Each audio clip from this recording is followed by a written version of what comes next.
নমস্কার, এনটিভি ফুডে আপনাদের সকলকে স্বাগত। আজ আমি অনেক পুরনো দিনের একটি রেসিপি আপনাদের সঙ্গে শেয়ার করছি।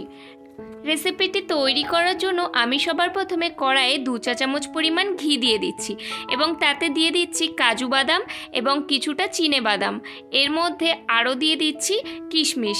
এরপর ভালো করে এগুলো একটু ফ্রাই করে নিচ্ছি।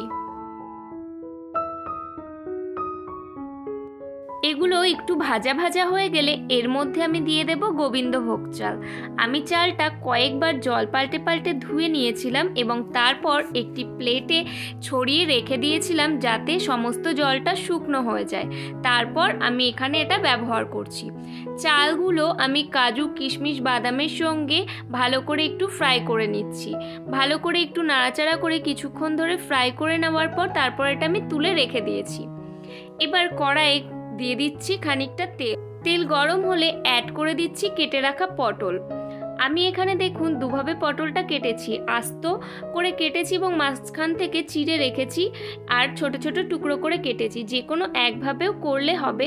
আমি এখানে লম্বা লম্বা করে কেটেছিলাম ডেকোরেশনের জন্য। আর এর মধ্যে অ্যাড করে দিয়েছি 1 চা চামচ পরিমাণ হলুদ গুঁড়ো। তারপর ভালো করে পটলটা নাড়াচাড়া করে ঢাকনা বন্ধ করে রেখে দেব ভাজা হওয়ার জন্য।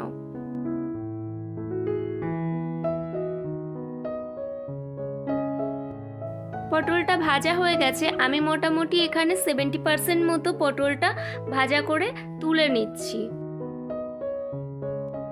নেক্সট আমি ওই তেলেই দিয়ে দিচ্ছি ছোট ছোট টুকরো করে কেটে নেওয়া আলুগুলো ভালো করে নাড়াচাড়া করে নিচ্ছি তেলে। এরপর ঢাকনা বন্ধ করে আমি এগুলো ফ্রাই করে নেব পটলের মতো। আলুটাও এখানে 70 থেকে 80% মতো কুক করে নিতে হবে ভাজতে ভাজতে। দেখুন আলুটাও ভাজা হয়ে গেছে। এবার এটা আমি তুলে ভাজা পটলের সঙ্গে রেখে দিচ্ছি সাইড করে।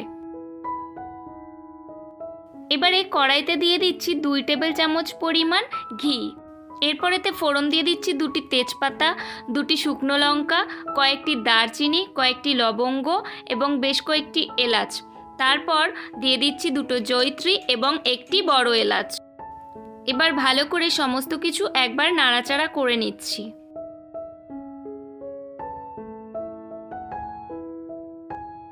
নেক্সট এখানে আমি অ্যাড করে দিচ্ছি 2 টেবিল চামচ পরিমাণ আদা এবং জিরের পেস্ট। আদা এবং জিরে বাটাটা দিয়ে ভালো করে কষিয়ে নিতে হবে।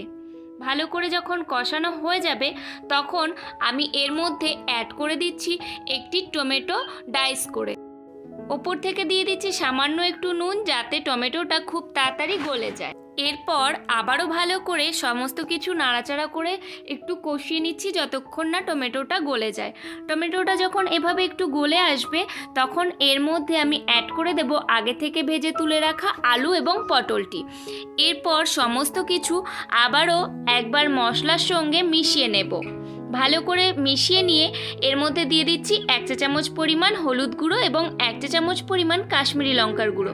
কাশ্মীরি লঙ্কার গুঁড়োটা একদমই অপশনাল, আপনারা চাইলে দিতেও পারেন নাও দিতে পারেন। সমস্ত কিছু এবার ভালো করে কষিয়ে নিয়ে এর মধ্যে আগে থেকে ভেজে তুলে রাখা ড্রাই ফ্রুটস এবং চালটা অ্যাড করে দেব।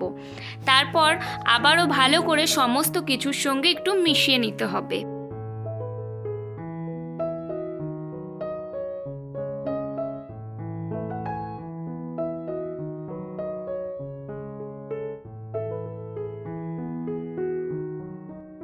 নেক্সট এখানে অ্যাড করে দিচ্ছি স্বাদ অনুযায়ী লবণটা দিয়ে ভালো করে একবার মিশিয়ে নেব।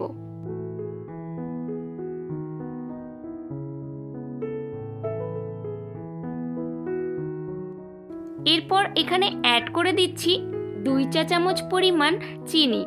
আপনারা যদি একটু মিষ্টি মিষ্টি ভাবটা বেশি রাখতে চান তাহলে একটু বেশি চিনি ব্যবহার করবেন। চিনিটা দেওয়ার পরে ভালো করে সমস্ত কিছু মিশিয়ে নিচ্ছি। তারপর এখানে অ্যাড করে দেব 1 কাপ পরিমাণ জল এবং 2 কাপ পরিমাণ দুধ। আমি এখানে 1 কাপ পরিমাণ চাল নিয়েছিলাম এবং এর মধ্যে সবজিও কিছু অ্যাড করেছি, সেই অনুযায়ী আমি এখানে 1 কাপ জল এবং 2 কাপ দুধ ব্যবহার করেছি। ভালো করে সমস্ত কিছু মিশিয়ে নিয়ে ঢাকনা বন্ধ করে হাই ফ্লেমে রেখে দিচ্ছি। মাঝখানে একবার ঢাকনাটা খুলে আপনাদেরকে দেখিয়ে দিচ্ছি এরকম একটা পর্যায়ে এসছে। এবারে আমি এখানে অ্যাড করে দেব কিছু চেরা কাঁচা লঙ্কা। লঙ্কাটা অ্যাড করে আবারও একবার ভালো করে মিশিয়ে নেব। এখনও কিন্তু চালটা একটু শক্ত শক্ত আছে, তাই এবারে ঢাকনা বন্ধ করে একদম লো ফ্লেমে রেখে দেব যতক্ষণ না জলটা পুরোপুরি শুকনো হয়ে যাচ্ছে। দেখুন জলটা পুরোপুরি শুকনো হয়ে গেছে এবং চালগুলো পুরোপুরি সেদ্ধ হয়ে গেছে, আর এখন কিন্তু ঝুরঝুরেও হয়ে গেছে। এবার চলুন সার্ভ করে দিই রেসিপিটি।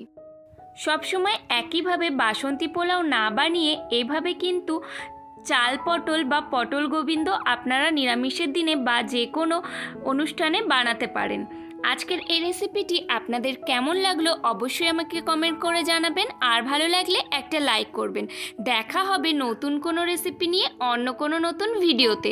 ততদিন সবাই সুস্থ থাকবেন, নিজের খেয়াল রাখবেন, আর রেগুলার নিত্য নতুন রান্না করে নতুন নতুন স্বাদের মজা নেবেন।